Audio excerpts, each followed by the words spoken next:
Photo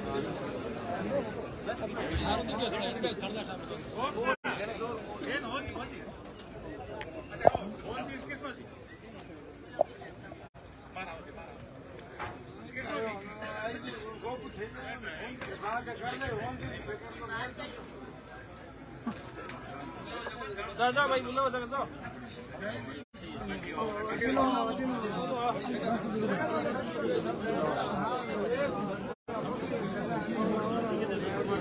रस्तो कर दो सर निकल दो सर रस्तो कर दो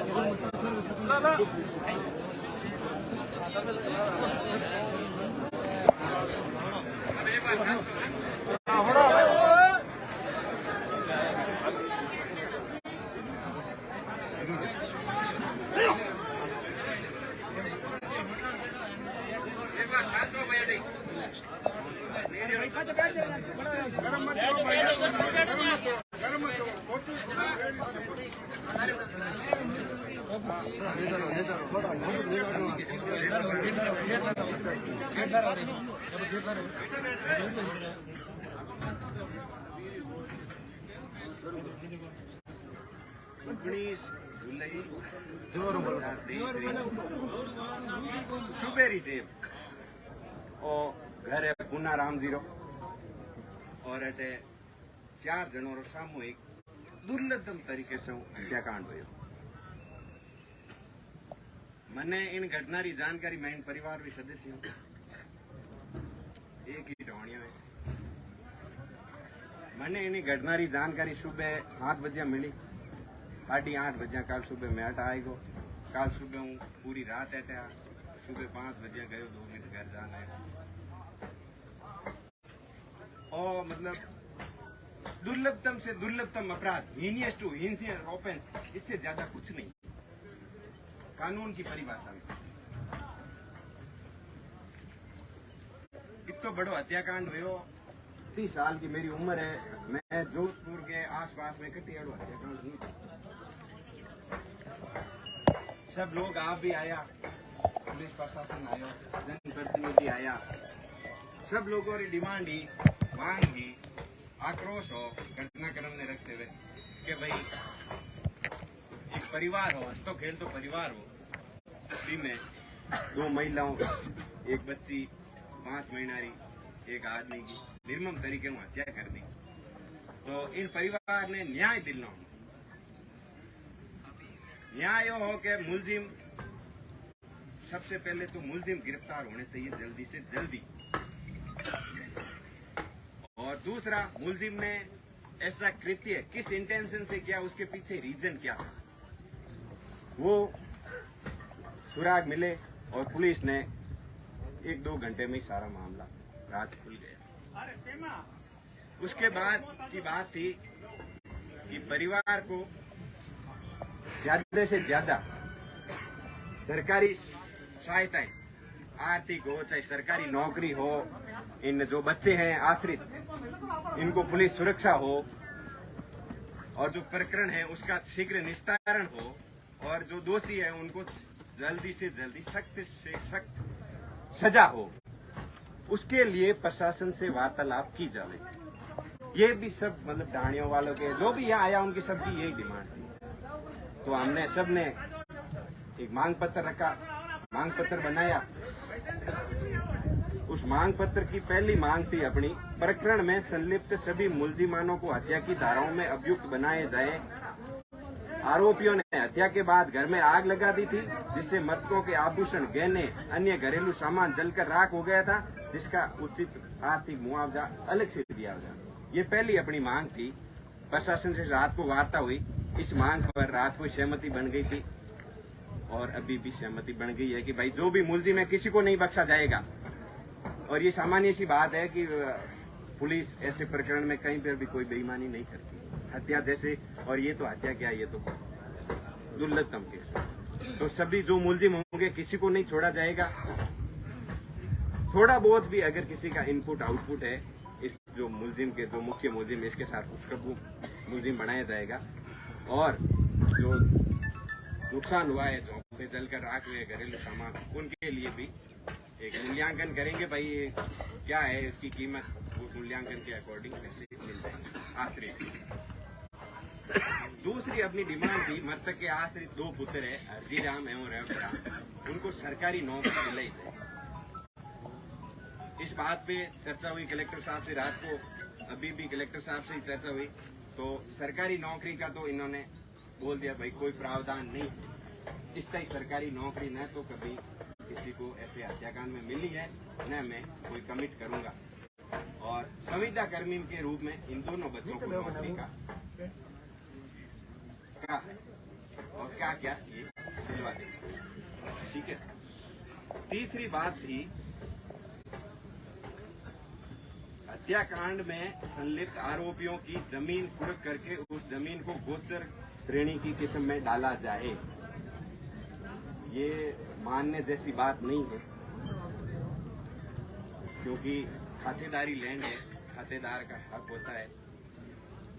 और कलेक्टर साहब ने मना कर दिया भाई इस प्रकार के हम किसी को जमीन है उसको कुर्क करके गोचर में नहीं। तो ये मांग अपनी वैसे भी मानने जैसी नहीं थी, फिर भी अपन ने जो आक्रोश था उस आक्रोश के हिसाब से लिखा, लेकिन ये बात अपनी नहीं है और मानने जैसी भी नहीं है, इस बात को कोई इश्यू भी नहीं बना। चौथी मांग थी, मृतकों के जो शव है उनका अंतिम संस्कार आरोपियों की जमीन के अंदर करने की अनुमति दी जाए। तो अंतिम संस्कार शवों का यही होगा, ये बात मान लीजिए। 5वीं बात है, इस प्रकरण को दुर्लभतम श्रेणी का अपराध मानते हुए आश्रितों को स्पेशल इकोनॉमिक्स पैकेज, विशेष आर्थिक पैकेज 1 करोड़ की अपन ने डिमांड की थी। इस डिमांड में अपने को कोई सहायता नहीं मिली है, ना मिलेगी। केवल और केवल पीड़ित प्रतिकर स्कीम है 2011 की, जिसमें कोई भी विक्टिम होता है उसको, चाहे हत्या से विक्टिम हो, चोट से हो, बलात्कार से हो, उसमें विक्टिम को राज्य विधिक सेवा प्राधिकरण की तरफ से पैसे मिलते हैं। वो पैसे उसमें कलेक्टर साहब है जो उस विधिक सेवा प्राधिकरण कमेटी के मेंबर है, चेयरपर्सन है जो डिस्ट्रिक्ट जज है। तो इसमें कलेक्टर साहब ने कहा है जो भी मैक्सिमम होगा मैं वो करवाऊंगा, और ये सहमति बनी मैक्सिमम होगा, मतलब लमसम आप मान सकते हो 1500 वो कलेक्टर साहब ने कहा मैं अपनी दूंगा। और ये कलेक्टर साहब का तो मतलब दिलवाने का कहने का मतलब ये है कि भाई मैं मैक्सिमम दिलवाऊंगा, बाकी ये तो अपना हक है कानून के तहत लेने का।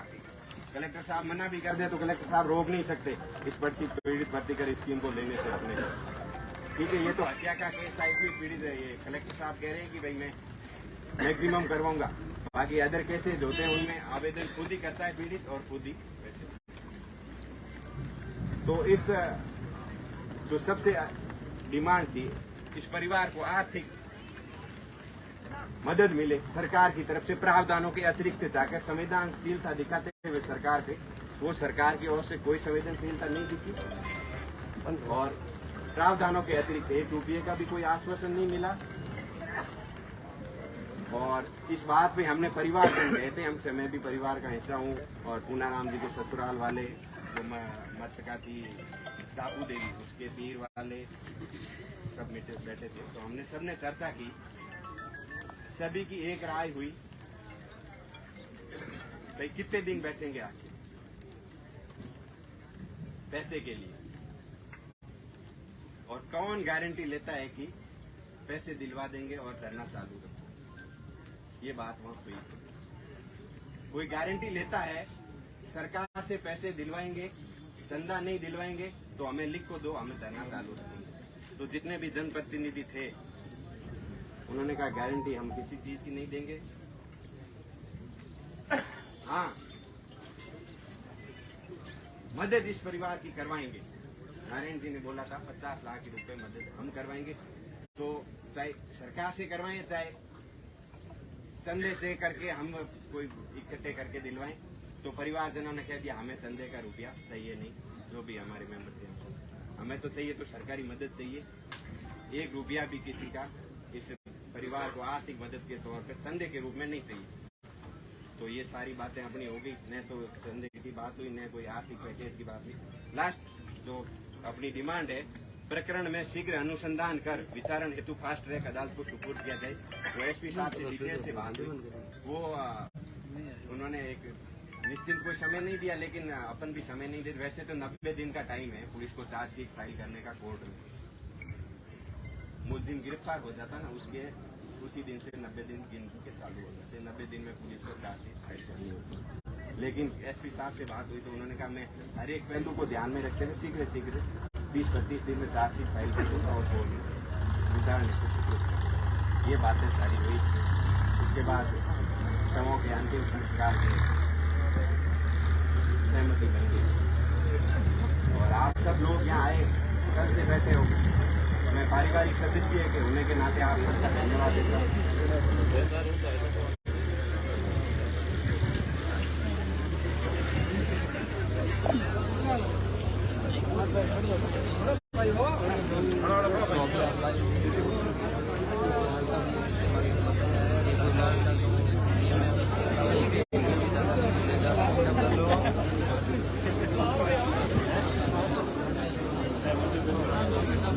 मिलते हैं वही है, बाकी कुछ भी नहीं मिल रहा है और परिवार से इसको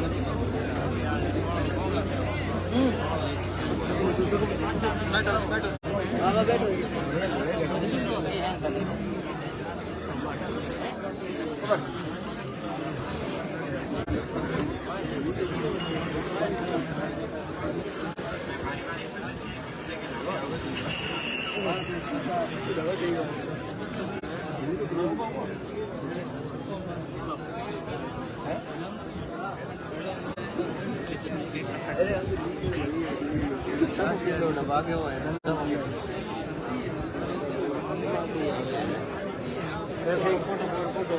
एक आध क्यों मैं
दोस्तों अभी अंतिम संस्कार किया जाएगा और पूरी बारिश आ गई और पूरा टेंट वगैरह था वो पूरा नीचे गिर चुका है। जो भी मांगे थी जिस हिसाब से रखी उस हिसाब से कोई भी संतोषजनक मांग नहीं मानी गई थी।